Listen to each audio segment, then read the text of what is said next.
నేరం చేసిన వాళ్ళందరికీ శిక్ష పడుతోందా? నేరస్తులంతా శిక్ష అనుభవిస్తున్నారా? ఇదే కాన్సెప్ట్తో వచ్చింది 23 సినిమా.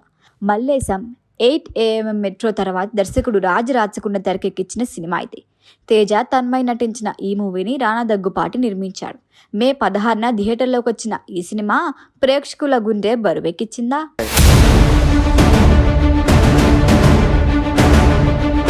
1993లో జరిగిన చిలకలూరిపేట బస్సు దహనం ఘటనలో 23 మంది చనిపోయారు. అందుకే ఇదే టైటిల్తో వచ్చిన సినిమా. కథ ఏంటంటే, ఓ పల్లెటూరుకి చెందిన సాగర్ లోన్ తీసుకొని ఇడ్లీ బండి పెట్టుకోవాలనుకుంటాడు. కానీ లోన్ దొరకదు.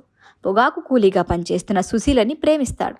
సాగర్ మిత్రుడు దాస్ పోలీస్ రికార్డుల్లో నేరస్తుడు. పెళ్లి కాకుండానే సుశీల నెల తప్పుతుంది. ఆమెను పెళ్లి చేసుకుని సంతోషంగా ఉండాలంటే డబ్బు అవసరం. అందుకోసం దాస్ మాటలు విని ఓ బస్సులో ప్రయాణికుల్ని బెదిరించి డబ్బులు వసూలు చేసుకోవాలని ప్లాన్ చేసుకుంటారు. అలా ఓ బస్ని అడ్డుకుంటారు, ప్రయాణికుల్ని బెదిరిస్తారు. కానీ ప్రయాణికులు ఎదురు తిరుగుతారు. పెట్రోల్ పోసేసి కాల్ చేస్తామని బెదిరిస్తారు.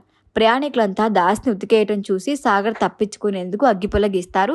అక్కడి నుంచి పారిపోదాం అనుకునేలోగానే ఆ అగ్గిపుల్ల జారిపడి బస్సుకి నిప్పండుకుంటుంది. ఈ దుర్ఘటనలో 23 మంది చనిపోతారు.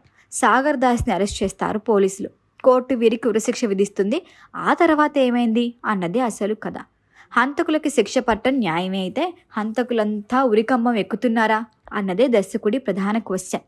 ఎందుకంటే 1991లో చుండూరు మరణకాండతో 8 మంది, 1997లో జూబ్లీహిల్స్ కార్ బాంబు ఘటనలో 26 మంది మరణించారు.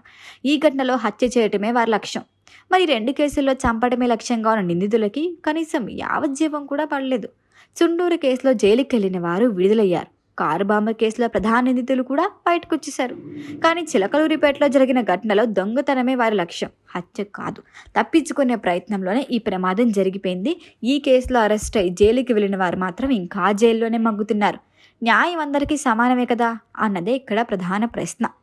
ఎందుకంటే చిలకలూరిపేట బస్సు దహనంలో ఉన్న నేరస్తుడు దళితుడు, మిగిలిన ఘటనల్లో నేరస్తులు అగ్రకులాల వారు. శిక్షించడంలో ఎందుకు వివక్షత అనే దర్శకుడి పాయింట్ ఆలోచింపచేస్తుంది. ఫస్ట్ హాఫ్ మొత్తం చిలకలూరిపేట బస్ దుర్ఘటన చుట్టూ నడిచిన కథ సెకండ్ హాఫ్కి వచ్చేసరికి ఖైదీల పరివర్తన దిశగా నడుస్తుంది. దీంతో జోరు తగ్గుతుంది. ఫైనల్గా వారికి క్షమాభిక్ష లభిస్తుంది. కమర్షియల్ సినిమాగా కాకుండా సహజత్వానికి దగ్గరగా తెరకెక్కించారు దర్శకుడు రాజ్ రాచకుండా. మన దేశంలో జైలులో మగ్గుతున్నది ఎక్కువ దళితులు, పేదవాళ్లే అని చెప్పాలన్నదే ఆయన ఉద్దేశం. అయితే నాటకీయత లేకపోవడంతో సెకండ్ హాఫ్ స్లోగా సాగుతుంది. హీరో ఎలివేషన్లు, పంచ్ డైలాగులు అస్సలు ఆశించకండి. కేవలం 23 ఆలోచనాత్మక సినిమా. చూస్తున్నంతసేపు అప్రయత్నంగానే కళ్ళలో తడి చేరుతుంది. హీరోల అమాయకపు ప్రేమ సన్నివేశాలు, చివరిలో కూతురిని రహస్యంగా చూసినప్పుడు హీరో ఎమోషనల్ ప్రేక్షకుల్ని టచ్ చేస్తుంది.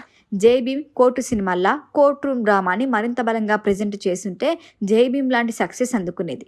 అయినప్పటికీ 23 అందరూ చూడాల్సిన సినిమా, ఆలోచనాత్మక సినిమా. ఈ వీడియో కనుక మీకు నచ్చినట్టయితే లైక్ చేయండి, షేర్ చేయండి, సబ్స్క్రైబ్ చేయండి. అలాగే పక్కనే ఉన్న బెల్ ఐకాన్ని క్లిక్ చేయండి.